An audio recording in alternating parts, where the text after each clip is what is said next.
वैसे तो पूजा से पहले बलि दिया जाला, लेकिन भौकाल पूजा के बाद बलि देला।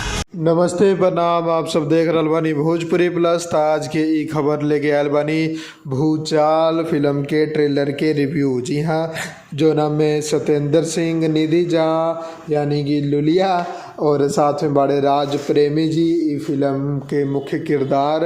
फिल्म के जो ट्रेलर बा उ आप लोग यशी फिल्म्स पर जाके देख सकतानी।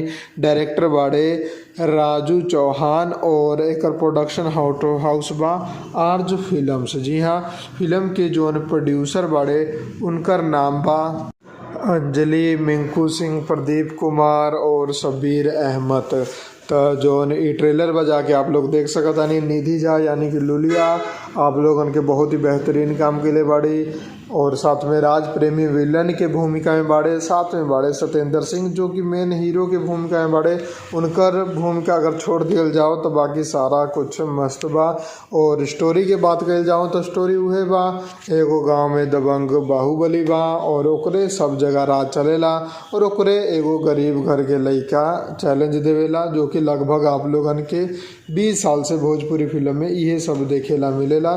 तो कुछ नया ना बा इहो ट्रेलर में, जो कि आप लोग जाके देख सकतानी।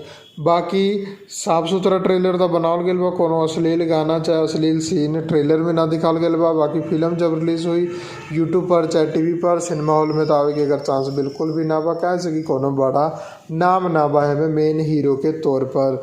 तो फिल्म के नाम बा भूचाल। ट्रेलर आ गए भाई ऐसी फिल्म पर जाके आप लोग देख सकतानी। और अगर हमारी रिव्यू पसंद आयल बा आप लोगन के तो वीडियो को लाइक करके ज़्यादा से ज़्यादा शेयर कर दें। और ट्रेलर में तो कुछ नया ना बा, लेकिन आप लोगन के नया नया मिलते रही ट्रेलर रिव्यू।